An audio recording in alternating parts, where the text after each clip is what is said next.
My name is Uma Donovan, and I'm 28 years old. 5 years ago, my family called me their ugly dropout and cut me off completely. Last month, I walked into my sister's graduation ceremony as the anonymous donor who controlled her entire future. When the dean asked if I knew the valedictorian, I pulled out a contract worth $5 million. What happened next left 500 guests speechless, my mother in tears, and my golden child sister watching her perfect life crumble in real time. Before I reveal how I orchestrated the most public downfall in our university's history, please take a moment to like and subscribe, but only if you genuinely connect with this story. Where are you watching from? Share your location and local time below. I love knowing how far these stories of justice travel. Let me take you back to where this all started. The Donovan family of Greenwich, Connecticut looked perfect from the outside. My mother, Patricia, sat on 3 private school boards, hosted charity galas in our colonial mansion, and never missed an opportunity to showcase her achievements, especially her daughters. Well, one daughter. Victoria was everything Mother wanted. Blonde, delicate features, honor roll since kindergarten. Her achievements covered an entire wall in our living room. Lacrosse trophies on custom mahogany shelves, debate championships in gold frames, acceptance letters from Ivy League schools preserved under museum glass. The Waterford crystal chandelier seemed to spotlight her shrine whenever guests visited. Then there was me. Dark hair that refused to straighten, a nose Mother called unfortunate, and a body that preferred comfort over cocktail dresses. My corner had one photo from middle school science fair, turned backwards. It doesn't match the aesthetic, Mother explained to visitors. What those visitors never knew? I scored 1580 on my SATs, higher than Victoria's 1490. But when I mentioned it at dinner, Mother's response was swift. Test scores don't matter if you can't present yourself properly. Victoria understands that. She has the complete package. The complete package. That phrase followed me through every family gathering, every introduction, every moment Victoria's achievements were celebrated while mine were dismissed. My full ride scholarship to MIT? Well, they need to fill diversity quotas. My first place in the state robotics competition? Victoria's debate trophy photographs better. By the time I turned 18, I'd learned my role in the Donovan family ecosystem, the cautionary tale that made Victoria shine brighter, the ugly duckling who proved, by contrast, how beautiful the swan really was. I just didn't know yet that ugly ducklings sometimes grow up to own the whole lake. The favoritism reached its peak during my 18th birthday. Mother threw Victoria a $30,000 Sweet 16 at the country club, ice sculptures, a string quartet, and a custom Vera Wang dress. For my 18th, a dinner at home with a grocery store cake. You wouldn't want all that attention anyway, Mother said, cutting me a slice while Victoria live-streamed from her new Mercedes, another birthday gift. At least try to look happy in the background, Victoria smirked, angling her phone. My followers think you're the help. That same year, Mother decided my future, pre-med at Yale, where Victoria was already thriving in political science. Medicine is respectable, and you need a career that doesn't depend on presentation. Behind-the-scenes work suits you. Behind the scenes, even my dreams were supposed to be invisible. But I want to study computer science, I protested, showing her my acceptance to MIT's engineering program. I'm building an educational app that could— Apps? Mother's laugh was sharp as her manicured nails. Darling, leave the innovation to people with presence. Victoria's internship at the governor's office will open real doors. Your little coding hobby won't pay for this lifestyle. I kept every email from that period in a folder marked evidence. Not sure why, even then. Maybe some part of me knew I'd need proof that this happened, that I wasn't imagining the systematic erasure of everything I achieved. Victoria's contribution was typically cruel.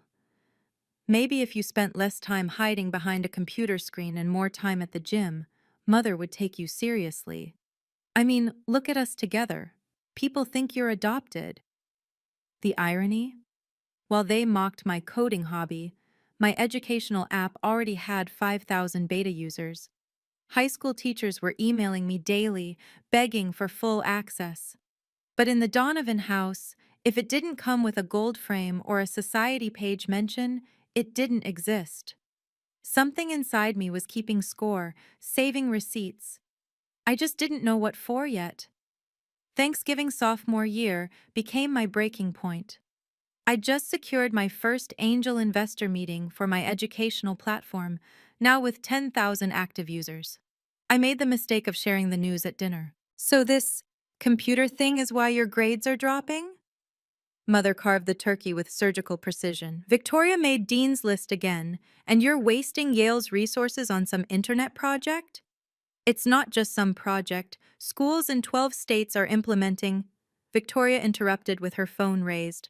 Oh my God, Uma actually thinks she's the next Mark Zuckerberg. She snapped a photo of me mid-sentence, mouth open, frustration clear on my face.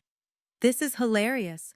When your sister thinks she's a tech genius but can't even dress herself properly. Posted. Within minutes, her 20,000 followers were adding their own captions. Mothers scrolled through them, actually laughing. At least Victoria knows how to build a brand, she said. You could learn from her instead of embarrassing yourself with these delusions. That night, I made my decision. I packed everything important into my beat-up Honda and left a note. Going to build something that matters. Mother's response came via text at 3 a.m. If you leave this house to chase your stupid dreams, don't come back. You're cut off. No tuition, no trust fund, no family. Victoria is my only daughter now. The last thing she said in a follow-up text would haunt her 5 years later. The ugly one finally showed her true colors, a failure and a dropout. Don't contact us again. I screenshot everything, saved it in that same folder marked evidence. Then I drove through the night towards Silicon Valley, my app running on my phone. Those 10,000 users, the only validation I needed. The Donovan family had made their choice. Now I would make mine. The cruelty of family abandonment hits different when it's calculated and complete. Mother didn't just cut me off, she orchestrated my erasure.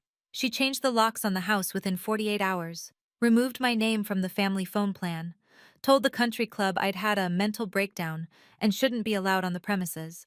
Your sister is going through some psychological issues, I heard her tell mutual friends through the gossip network. We tried everything, but she refused help. Sometimes tough love means letting them hit rock bottom. Rock bottom. She had no idea what that really looked like. Victoria played her part perfectly, posting Instagram stories from family Christmas dinner with captions like, "Perfect family time, well, almost perfect," and "so grateful for parents who support real ambition." The photo of my empty chair at the table got 5,000 likes.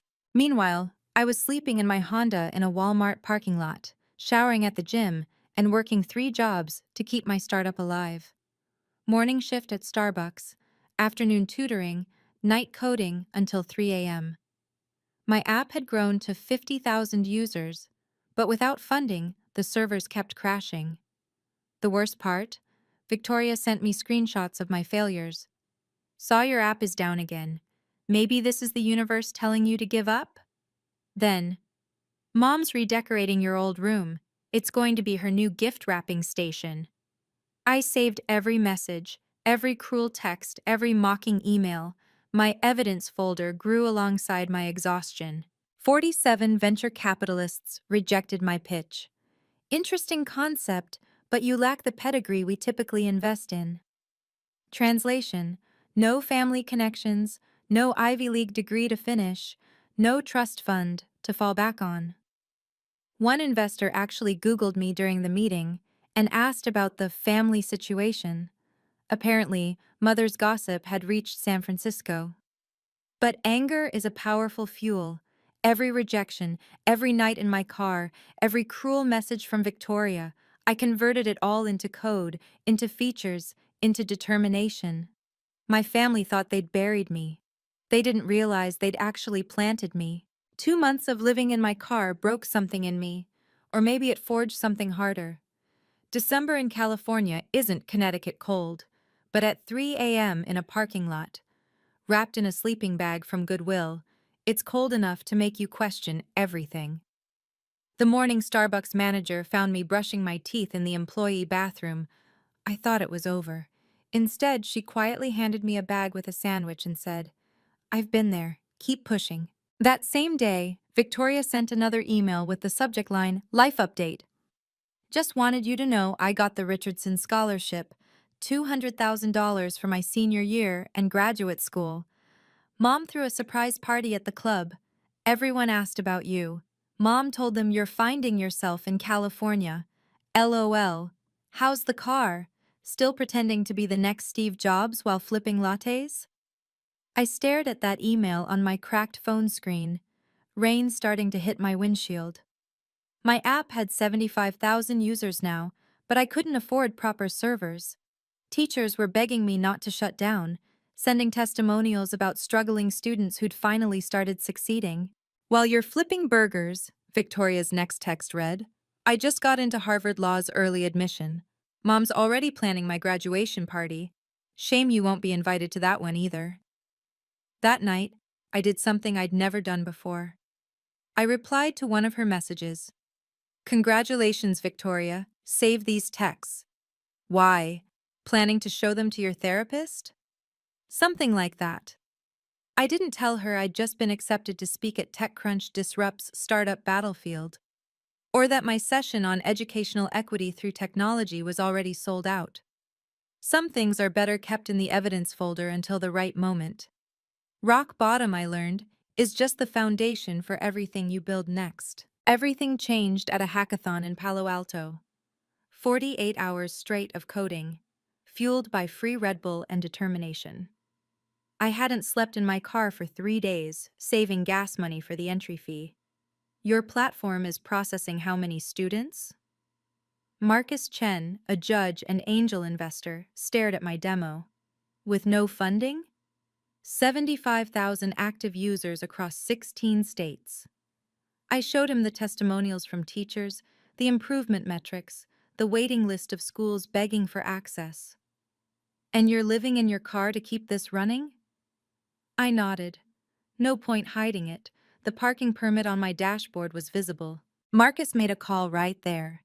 20 minutes later, I had a $50,000 seed investment and keys to a startup incubator space with a shower and a couch. "Your family's loss," he said, shaking my hand, "is the tech world's gain." Within a month, I hired 2 developers from my hackathon team. My platform hit 100,000 users. TechCrunch ran a feature. College Dropout's EdTech startup revolutionizes remote learning. The irony wasn't lost on me. Victoria must have seen the article. Her text was predictable. "Cute little PR piece, though they definitely photoshopped your headshot. BTW, I'm speaking at the Connecticut Education Summit next month. You know, real influence, not internet metrics." I didn't respond. I was too busy fielding acquisition offers and planning our Series A round. But I saved her message in my evidence folder, right next to the screenshot of my bank account showing the first $50,000.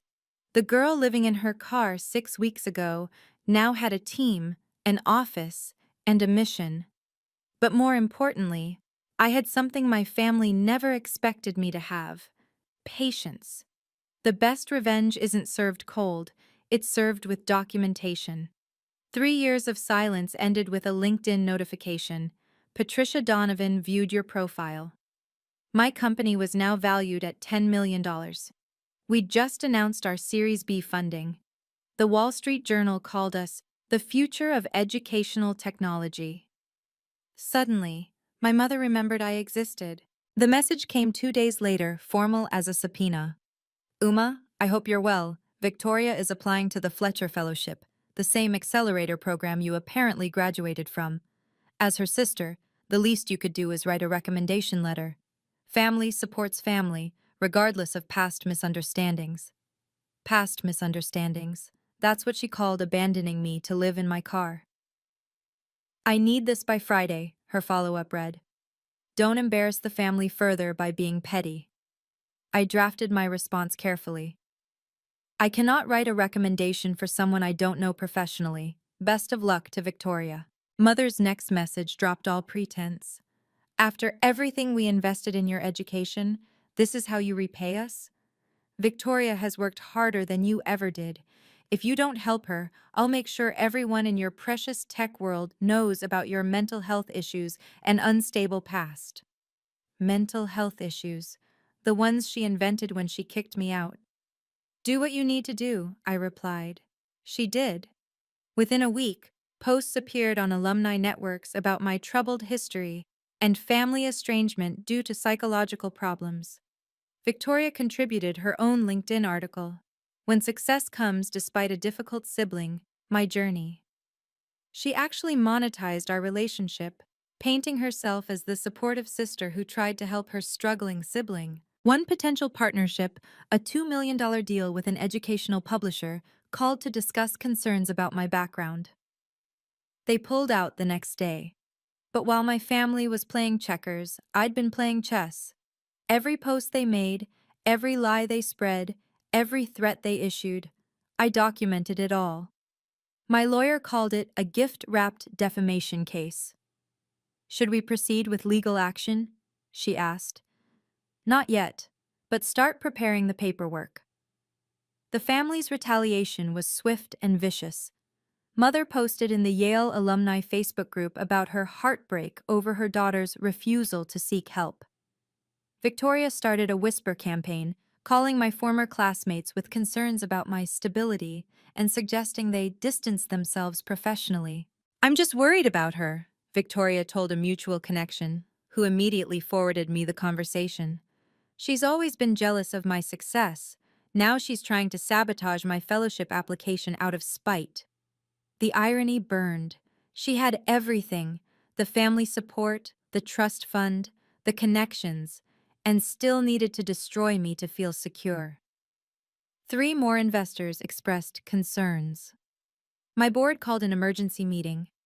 One member actually asked if I should take a break for the company's reputation. Your family drama is becoming a liability, the board chair said bluntly. Fix this or step aside. That night, alone in my apartment, a real apartment now, not my Honda, I nearly gave up. I had the NDA drafted, ready to sign away my right to speak about them in exchange for their silence. Then, Marcus Chen, my first investor, called. Just got an interesting email from a Professor Mitchell at your sister's college. You might want to hear this. Professor Mitchell had been tracking Victoria's academic work for 2 years. The plagiarism was extensive. 5 papers, including her senior thesis, which borrowed heavily from code I'd written and published open source 3 years earlier. My code, in her thesis about innovation in educational technology. She's about to receive the President's Award at graduation, Professor Mitchell explained. I've been overruled by the administration because of your mother's donations. But if someone with standing were to raise this publicly... Standing. I looked at my bank account, my company's valuation, the offers coming in. Send me everything, I told her. They didn't know I had been preparing for this moment. They were about to find out. The board meeting that should have ended my career became my darkest hour. 12 people in a conference room with floor-to-ceiling windows overlooking San Francisco, all avoiding eye contact. The negative press is affecting our valuation, the lead investor said, sliding a folder across the mahogany table. We've had 3 major clients express concerns. Uma, we think it's best if you take a temporary leave as CEO. Temporary. We all knew what that meant. My family is spreading lies. Your family is well connected, he interrupted. Your mother sits on boards with people we need. Your sister's LinkedIn article has been shared 50,000 times. True or not, perception is reality in this business. My phone buzzed. Victoria. Heard about your little board meeting. Maybe it's time to admit you're not CEO material. Some of us are born leaders, others are just dropouts. I wanted to show them Professor Mitchell's evidence right then, but my lawyer had advised waiting. If you're going to strike, make it count. One shot, public, undeniable. I need a week, I told the board. Give me 1 week to resolve this. They agreed, barely. As I left, I heard one member whisper, "Should have known better than to back someone with baggage." Baggage? Is that what they called systematic family abuse now? That afternoon, my company's valuation dropped 30% in private markets. TechCrunch ran a piece. Educational startup CEO faces questions about leadership amid family controversy. They quoted anonymous sources about my erratic behavior and questionable judgment. My crisis management firm was blunt. Your family is winning the narrative war. Unless you have something concrete, you should consider settling. Settling. Letting them win. Again. I sat in my office that night, watching the city lights, my resignation letter drafted on my laptop. 5 years of building this company, and my family could still destroy me with whispers and lies. My phone rang. Unknown number. Ms. Donovan, this is Robert Harrison from Steinberg Ventures. We've been watching your company. We'd like to make an acquisition offer. $50 million. $50 million. There's one condition, he continued. We need this family situation resolved. Permanently. Suddenly, I had the resources to set things right. The question was, how far was I willing to go? The lowest point came when Mother appeared in my office lobby with 2 lawyers. Security called me down, and there she stood in her St. John's suit and pearls, looking at my company's awards wall with disdain. Uma, she said, as if we'd last spoken yesterday instead of 3 years ago. This has gone far enough. You're destroying Victoria's future with your jealousy. I haven't said a word about Victoria publicly. Refusing to write her recommendation is sabotage. She pulled out a document. Sign this. It states you'll cease any interference with Victoria's career and acknowledge that your struggles are not our family's responsibility. And if I don't, we'll file a defamation suit. Your little company won't survive the legal fees even if you win. Her lawyer smiled. We've documented your mental health crisis, your dropout status, your homelessness. A jury will see a disturbed individual lashing out at a successful family. Mental health crisis. They were really going to gaslight me in court. You have 48 hours, Mother said, turning to leave. Then, over her shoulder, you've always been jealous of your sister's success. This spite is exactly why we had to cut you off. That night, I nearly signed it. My lawyer reviewed the document. It's aggressive but legal. Sign this and they own the narrative forever. Forever. Victoria would graduate with honors, build her career on plagiarized work, and I'd be legally bound to silence. I was pulling the pen out when my phone chimed. Professor Mitchell. Victoria just submitted her final paper. It's your code again, line for line. I have everything documented, notarized, and witnessed. The graduation ceremony is in 2 weeks. The President's Award will be presented to her publicly. If you wanted to make a statement... A public ceremony. 500 witnesses, Victoria receiving the highest honor based on my stolen work. I put the pen down and opened my laptop. Time to make a different kind of investment. I can't let them do this to another person. That's what I told Marcus when I called him at midnight. This isn't about revenge. If Victoria gets away with this, she'll do it her entire career, and my mother will enable it. What do you need? Marcus asked without hesitation. Time, and a good lawyer who specializes in academic fraud. The next morning, I signed the acquisition deal. $50 million with $20 million up front. Overnight, I went from troubled dropout to multimillionaire, but I didn't announce it. Not yet.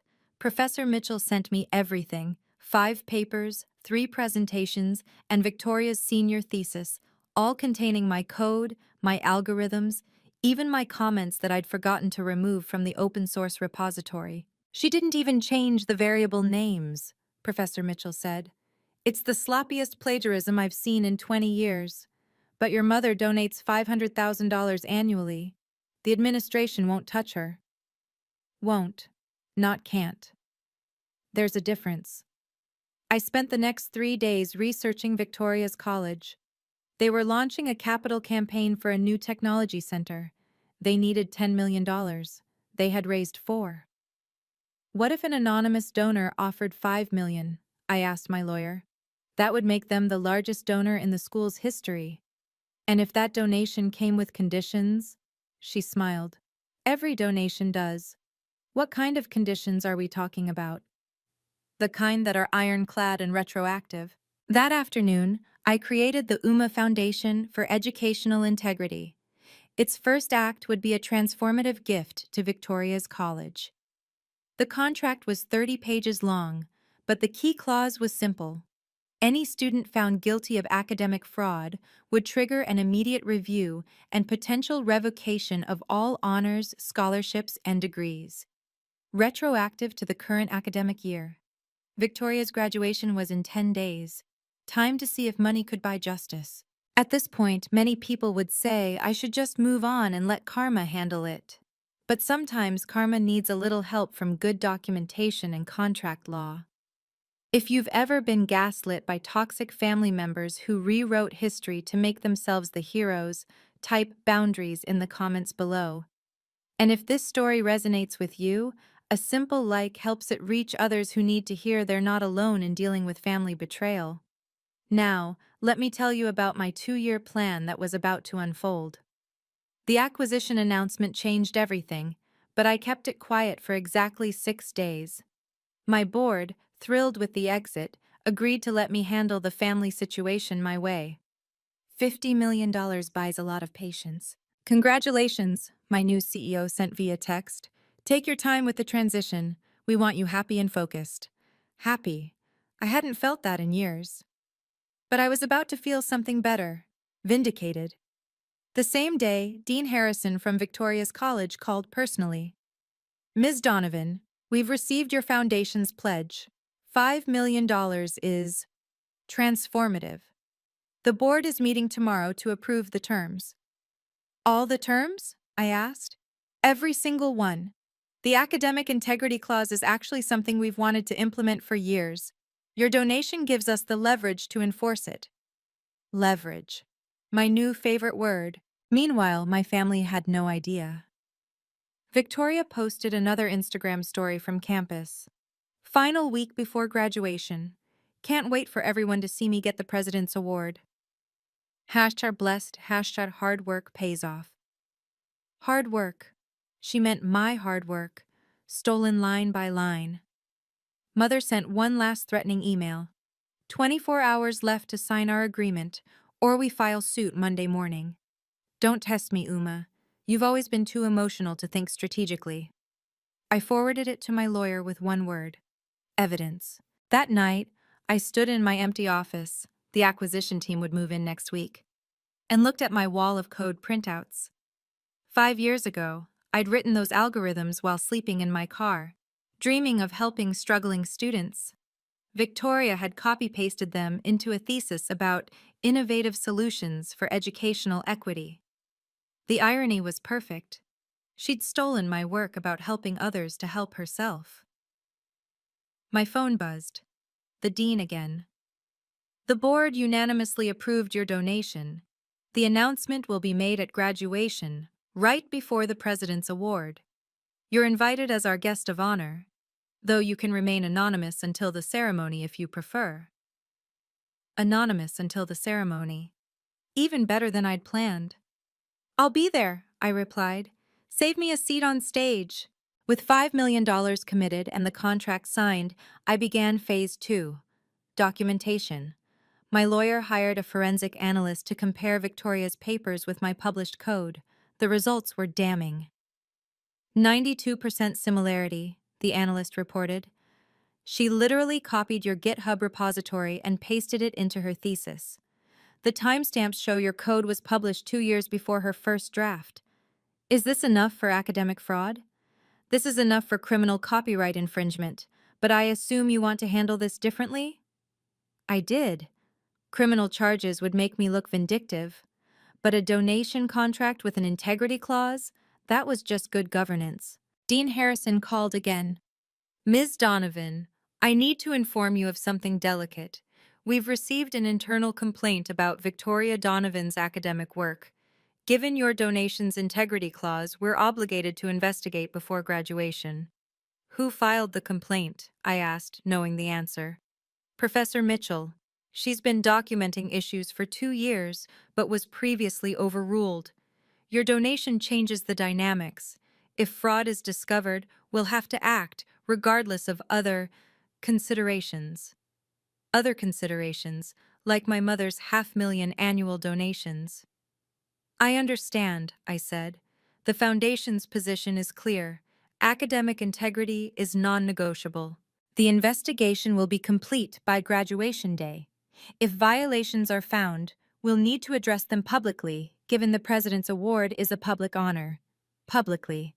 500 guests, including my mother's entire social circle, would witness whatever came next. I spent the next 3 days preparing. I bought a new suit, understated but expensive, the kind of quiet luxury my mother always preached but never thought I could achieve. I had my assistant book a suite at the Four Seasons near campus. I even hired a security detail, just in case things got heated. Why security? My lawyer asked. You haven't met my mother. When she realizes what's happening, she'll try to stop it. She can't stop a legal contract. No, I agreed, pulling up the donation agreement on my tablet. She can't. The private investigator I hired worked within legal bounds but was thorough. Within 72 hours, she had everything. Receipts from essaymill.com linked to Victoria's credit card, emails between Victoria and the ghostwriter, even Victoria's Venmo payments labeled homework help. Your sister wasn't subtle, the investigator said, sliding the folder across my desk. She paid $15,000 over 4 years for papers. But here's the interesting part. Your mother knew. She showed me an email from Mother to Victoria. Use the supplementary card for your tutoring expenses. Keep receipts minimal. Tutoring expenses, code for academic fraud. Professor Mitchell added her own evidence. 3 plagiarized papers from Victoria's junior year, all flagged by detection software but overruled by the department chair after a significant donation from my mother. I've been keeping records since Victoria's sophomore year, Mitchell told me over coffee. Your mother actually threatened my tenure when I first raised concerns, but with your donation's integrity clause, she has no power here. Would you be willing to present this at graduation if needed? I've been waiting 3 years for this opportunity. My lawyer reviewed everything. This is enough to revoke her degree, her scholarships, everything. But Uma, are you prepared for the nuclear option? This will destroy your relationship with your family permanently. They destroyed it 5 years ago when they left me homeless. I'm just finishing what they started. That night, I received one last text from Victoria. See you never, loser. After I get the President's Award tomorrow, I'm starting at Goldman Sachs. Mom's already planning my celebration at the club. Shame you'll miss it. Oh wait, you were never invited anyway. I didn't respond, but I did forward the text to my lawyer with a note. Please add this to the evidence file. Tomorrow, everything would change. And they still had no idea who their anonymous donor was. Graduation day -1. I sat in Dean Harrison's office as he walked me through the ceremony protocol. The mahogany desk between us held the program for tomorrow's event. Victoria's name in gold embossing under President's Award for Academic Excellence. The donor recognition will happen immediately before the President's Award, he explained. You'll be seated with the faculty initially. When I call for the anonymous benefactor, that's your cue. And my family? Your mother is in the VIP section, front row. She's actually giving a speech about supporting educational excellence. He paused. She has no idea you're the donor? None. This could get uncomfortable. Dean Harrison, my $5 million comes with one promise: absolute enforcement of academic integrity. Are you prepared for that? He straightened. The investigation into Ms. Victoria Donovan is complete. Professor Mitchell will be standing by with the evidence. If you choose to invoke the integrity clause publicly, we'll honor it immediately. If I choose, the power felt surreal. One more thing, I said. I'll need 2 security personnel near the stage. Expecting trouble? Expecting my mother. When she realizes what's happening, she'll try to interrupt. I need to finish what I came to say. That evening, I stood in my hotel room, looking at the suit hanging on the door. Tom Ford, tailored perfectly, with a subtle Patek Philippe watch. The kind of understated wealth my mother always aspired to, but could never quite achieve. 5 years ago, she'd called me ugly and worthless. Tomorrow, I'd show her what worthless really looked like.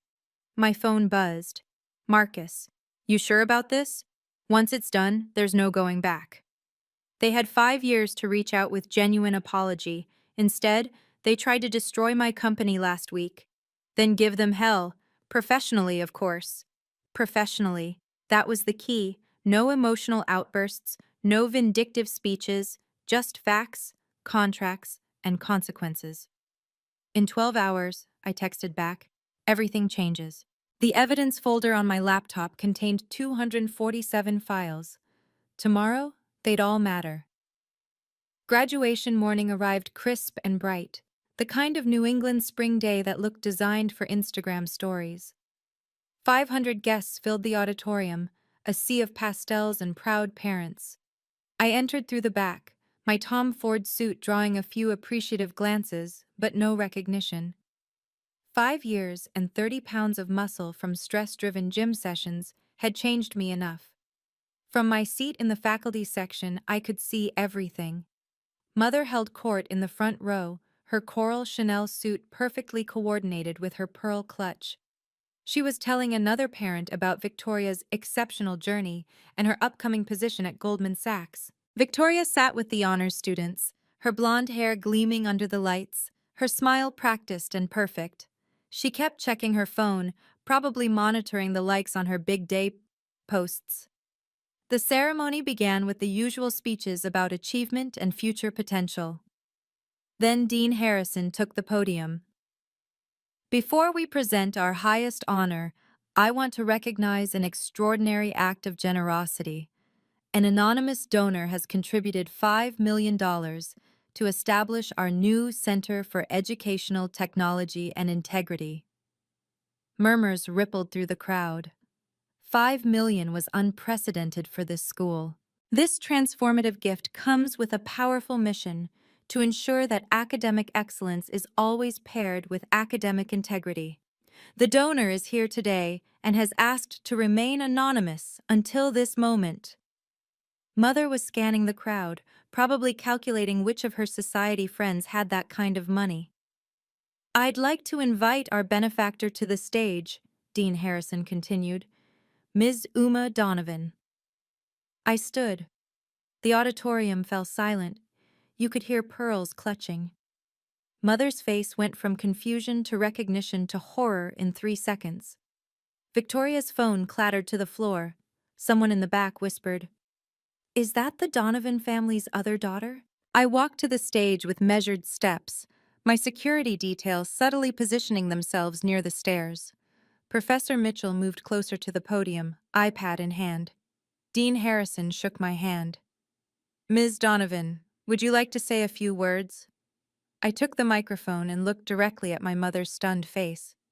"Thank you, Dean Harrison. It's interesting how life comes full circle.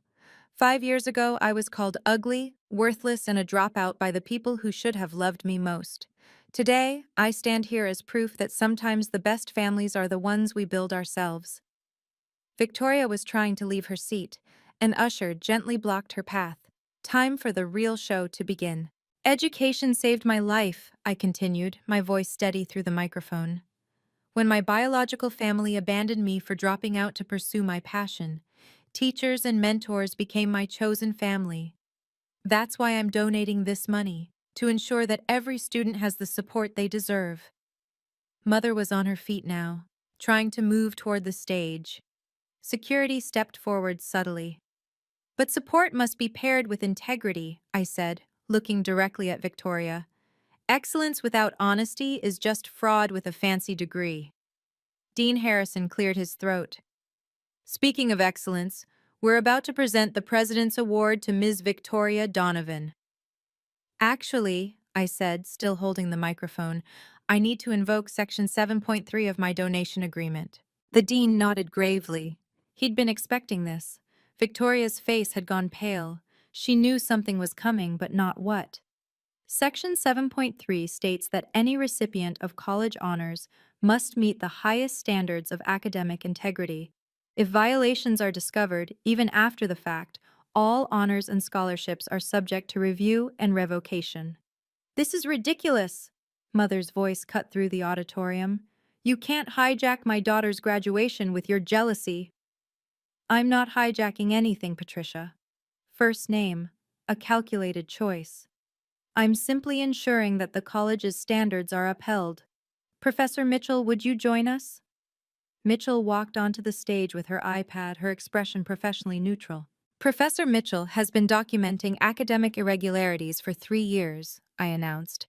She has evidence of systematic plagiarism, including the wholesale theft of open-source code for a senior thesis. The crowd was buzzing now. Parents were whispering. Students were recording on their phones.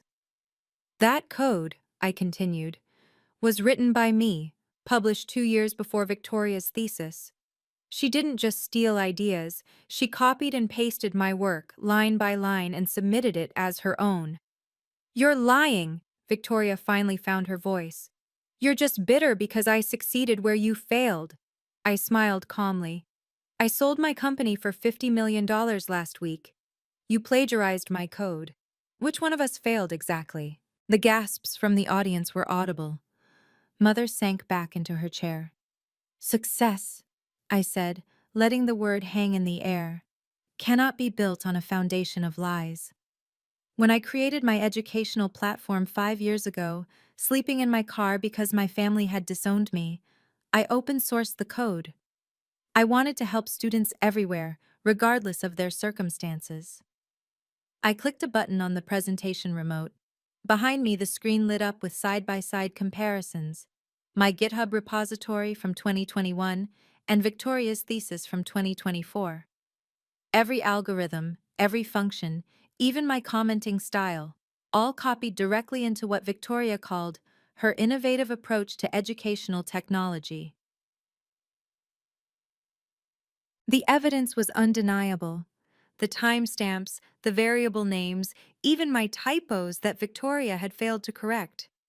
But this isn't just about code, I continued. Professor Mitchell, would you share what else you've discovered? Mitchell stepped forward, her voice clear and professional. Over the past 4 years, I've documented 5 instances of purchased papers, 3 cases of direct plagiarism, and extensive use of essay mills. I have receipts, emails, and payment records. She clicked through her iPad, and the screen showed Venmo transactions. Victoria Donovan paid essay mill Tom $500. Homework help. This is a setup. Mother was standing again, her voice shrill. You're destroying your sister out of spite. No, I said calmly. I'm ensuring that a $200,000 scholarship doesn't go to someone who bought their achievements. That Goldman Sachs doesn't hire someone who will steal intellectual property. That this institution's reputation isn't tarnished by graduating a fraud. I turned to Dean Harrison. As the primary donor to this institution, I formally invoke the Integrity Clause. I request an immediate review of Victoria Donovan's academic record before any honors are awarded. The dean nodded. Given the evidence presented, we have no choice but to suspend the President's Award pending a full investigation. Victoria burst into tears, not pretty tears, the ugly, gasping kind that ruined makeup and revealed the person underneath. However, I added, raising my voice over the chaos, my donation stands. The $5 million will still establish the Center for Educational Technology and Integrity, and we'll be creating a new scholarship program. I paused, looking at the audience full of students. For those who've been told they're not enough, who've been abandoned by family, who've had to fight for every opportunity, because real success isn't inherited or stolen, it's earned. The applause started slowly, then built to thunder. This moment, standing before 500 witnesses, I could have chosen revenge or justice. I chose justice. If you've ever faced a similar choice, you understand the weight of this decision. Share your story in the comments. Sometimes knowing we're not alone is what matters most. And if you want to see how this story ends, make sure to subscribe so you don't miss what happens next. The most shocking part is still coming. Let me read directly from the contract, I said, pulling out the document. Section 7.3, Academic Integrity Clause. Any recipient of honors, awards, or scholarships from this institution who is found to have engaged in academic fraud shall face immediate revocation of said honors. This clause is retroactive to the current academic year and applies to all students, regardless of other contributions or considerations. The screen behind me displayed the full contract, signatures visible, notarized, and legally binding. This isn't personal, I continued, though we all knew it was. This is about standards. If we allow plagiarism at this level, what message does that send to every honest student who stayed up until 3 a.m. writing their own papers? A student in the audience shouted, "Thank you."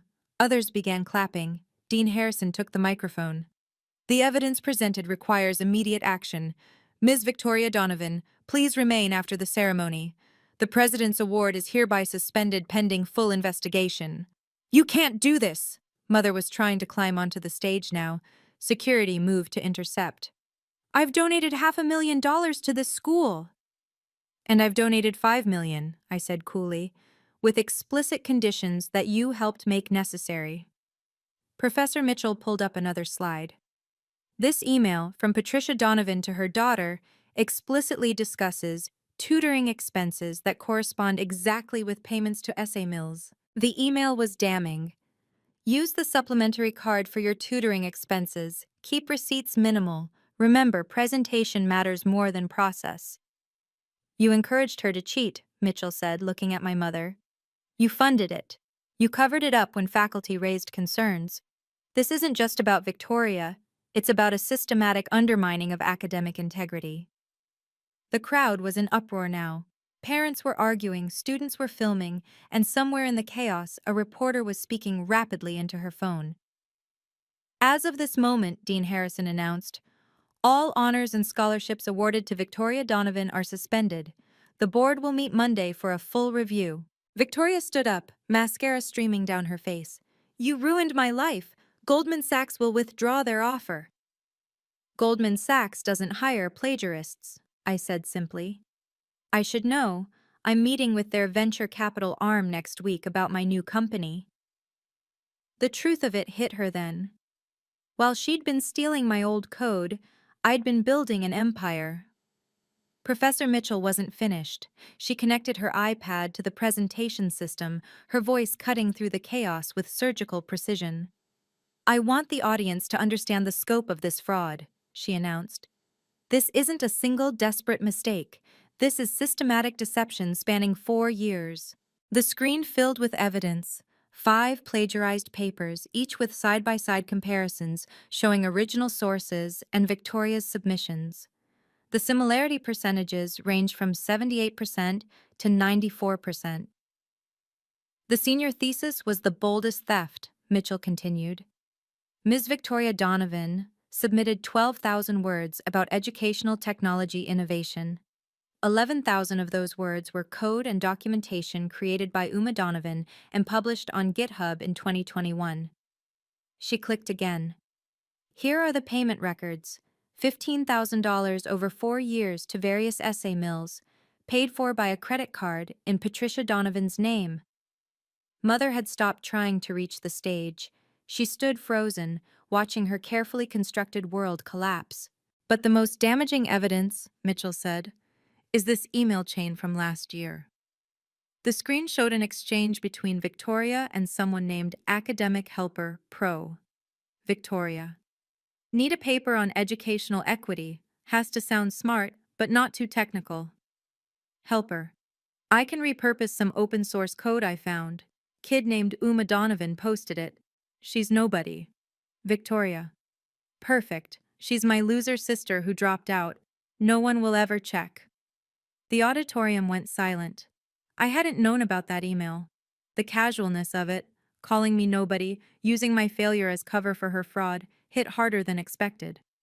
Nobody, I repeated into the microphone. Your nobody sister just cost you everything. An administrator approached Dean Harrison, whispering urgently. The dean nodded and returned to the microphone. I've just been informed that Goldman Sachs has been contacted by a journalist covering this story. They've preemptively withdrawn their employment offer to Ms. Victoria Donovan, effective immediately. Victoria collapsed into her chair. The golden child who'd had everything handed to her was watching it all evaporate in real time. Furthermore, the dean continued, the board has called an emergency meeting for this afternoon. Patricia Donovan, your position on the board will be reviewed given your documented involvement in academic fraud. Mother's face was the color of her pearls, pale, cold, and cracking under pressure. The dominoes fell fast. Dean Harrison read from his phone as updates poured in. The Richardson Scholarship Foundation has formally requested repayment of the $200,000 awarded to Victoria Donovan. Full repayment is due within 90 days. $200,000, more than my family had ever spent on me in 18 years. The Connecticut Education Board is opening an investigation into academic fraud at the secondary level, going back to Victoria's high school records. High school. This went deeper than even I'd known. 3 graduate programs that had accepted Ms. Donovan for fall enrollment have rescinded their offers. Each announcement was another nail in the coffin of Victoria's carefully constructed future. The girl who'd posted "living my best life while others struggle" was watching that life disintegrate. A man in a suit approached the stage, the college's legal counsel. He whispered to Dean Harrison, who nodded gravely. Ladies and gentlemen, I must inform you that this ceremony is now part of an official academic investigation. We ask that no one leave until we've documented witness statements. 500 people, all witnesses to the most public academic fraud revelation in the school's history. Mother finally found her voice. You planned this. You've been planning this for years. No, I said, meeting her eyes. You planned this when you raised a daughter to believe she could buy her way through life. I'm just the bill coming due. My phone buzzed. Marcus had sent a link to a Twitter thread already going viral. Breaking. Tech millionaire exposes sister's academic fraud at graduation ceremony. The sister stole her code while she was homeless. The internet was faster than justice, but today they were aligned. Ms. Uma Donovan, the dean said formally, the board would like to thank you for your donation and your commitment to academic integrity. Your funding will help ensure this never happens again. I nodded, then looked at my family one last time. The saddest part? If you'd just been proud of my success instead of trying to destroy it, we could have celebrated together today. But they'd made their choice 5 years ago. Today was just the receipt. Mother broke through security's line. Desperation gives you strength you didn't know you had. She reached the stage, her perfect composure finally shattered. How could you do this to your family? Her voice cracked, raw and disbelieving. I looked at her calmly. How could you leave your daughter homeless for pursuing her dreams? You chose to leave. You changed the locks. You told people I had mental problems. You tried to destroy my company last week with lies. The audience was silent, watching our family's dysfunction play out like a Shakespeare tragedy. We gave you everything. You gave Victoria everything. You gave me an eating disorder, an anxiety disorder, and a complex about never being enough. The only thing you didn't give me was a choice. I pulled out my phone, scrolling to the saved messages. Would you like me to read your text from 5 years ago? The ugly one finally showed her true colors, a failure and a dropout. Don't contact us again. Several parents in the audience gasped. Or Victoria's email from when I was living in my car? While you're flipping burgers, I just got into Harvard Law's early admission. She knew I was homeless and chose to mock me. Victoria stood up, mascara streaked and shaking. You're destroying my life out of jealousy. No, I said firmly. You destroyed your own life out of laziness. You had every advantage, money, connections, support, and you still chose to steal. You stole from the sister you called ugly and worthless, thinking she'd never amount to anything. I turned back to Mother. You want to know how I could do this? the same way you could throw me away, easily, and without looking back. We're your family. No. Family doesn't abandon you for being imperfect. Family doesn't mock your dreams. Family doesn't try to sabotage your success. You're just people I share DNA with. Security finally reached Mother, gently but firmly escorting her from the stage. I'm not pursuing legal action, I called after them. The truth is punishment enough, but if you contact me again, if you spread one more lie about me, my lawyers will handle it. As they were led away, I added one final thing. I'm not your ugly dropout anymore. I'm your consequence. The auditorium erupted in applause. One more thing, I said, raising my hand to quiet the applause. I mentioned a scholarship program. The screen behind me changed to display the Authentic Achievement Award. $1 million per year will fund 5 students who've overcome family rejection, abandonment, or abuse. Students who've been told they're not enough but refuse to believe it. The criteria appeared on screen. Demonstrated resilience in the face of family trauma. Academic achievement without family support. Commitment to helping others from similar backgrounds. No requirement for traditional markers of success. The first recipient, I announced, is already here. A young woman in the third row looked up, surprised, as an administrator approached her. Sarah Chen was disowned by her family for choosing engineering over medicine. She's been working 3 jobs to stay in school while maintaining a 3.9 GPA. She also volunteers 20 hours a week tutoring kids from broken homes. Sarah was crying as she stood, and the audience gave her a standing ovation. 4 more scholarships will be awarded this year, because no student should have to choose between family and dreams. No one should sleep in their car to afford textbooks. No one should be called worthless for refusing to fit someone else's mold. Dean Harrison returned to the microphone. This is the largest scholarship endowment in our history. Ms. Donovan, would you consider joining our board? No, I said simply. Boards are political. I prefer impact over influence. The money speaks for itself. I looked at the camera. Someone was streaming this live, and I knew who might be watching. To anyone out there who's been called ugly, worthless, or a failure by people who should love you, you are none of those things. You are temporarily misunderstood by people permanently committed to misunderstanding you. Build your life anyway. The truth was, I hadn't originally planned the scholarship.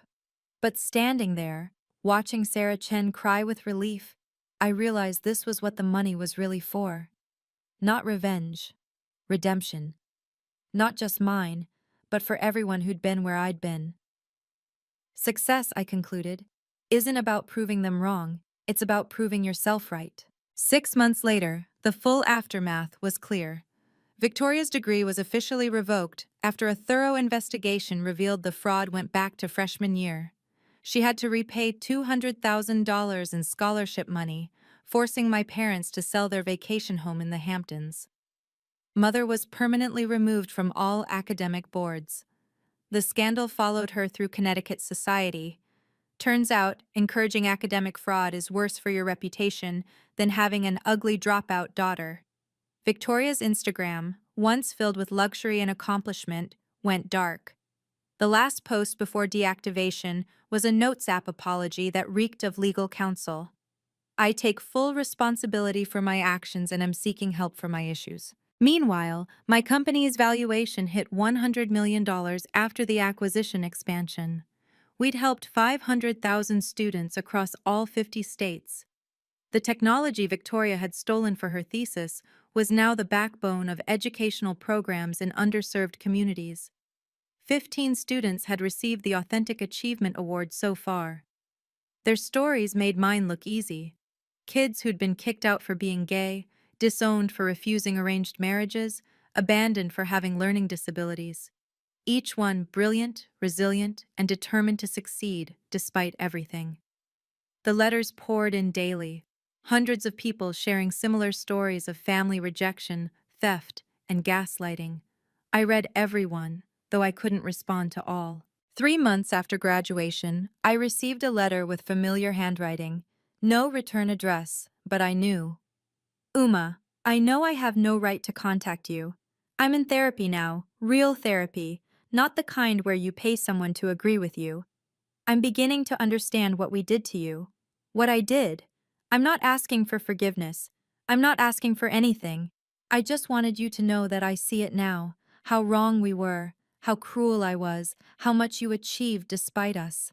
Your success isn't about us. It never was. I'm sorry it took losing everything for me to understand that. Victoria. I kept the letter but didn't respond. Some bridges, once burned, light the way forward instead of back. Looking back, people ask if I regret exposing my family so publicly. The answer is no. Not because I enjoyed it, there's no joy in watching anyone fall apart, even people who hurt you. But because silence would have been complicity. Every time we let plagiarism slide because of connections, every time we ignore abuse because it's family business, every time we choose comfortable lies over uncomfortable truths, we become part of the problem. My mother and sister had 5 years to apologize, to make amends, to show growth. Instead, they tried to destroy my business with lies when they needed something from me. They made their choice. I simply provided consequences. The real victory wasn't their downfall. It was the 15 students who could now afford college. It was the professor who could finally speak truth without fear. It was the institution that could now enforce its standards equally. Your worth was never determined by their words. Read that again. I was called ugly, worthless, and a failure by the people who should have loved me most. Those words nearly broke me. Living in my car, stealing shower time at gyms, eating one meal a day to save money, that almost broke me. But almost is the key word. Because here's what I learned, sleeping in that Honda, coding until my eyes burned, building something from nothing. The best revenge isn't revenge at all. It's success that helps others succeed. It's turning your pain into someone else's possibility. My family gave me trauma. I turned it into a $100 million company and 20 full scholarships. They called me ugly. I became undeniable. They called me a dropout. I became unstoppable. They called me nothing. I became everything they said I couldn't be. And if I can do it, sleeping in a car, cut off from everything, starting from below zero, so can you. Your story matters. Your dreams matter. You matter. Even if they never see it, especially if they never see it. If this story resonated with you, please share it with someone who needs to hear that they're not alone. Like and subscribe not just to support this channel, but to help stories like this reach people struggling with family rejection. Comment boundaries. If you believe in setting healthy limits with toxic people, no matter who they are. And remember, sometimes the best revenge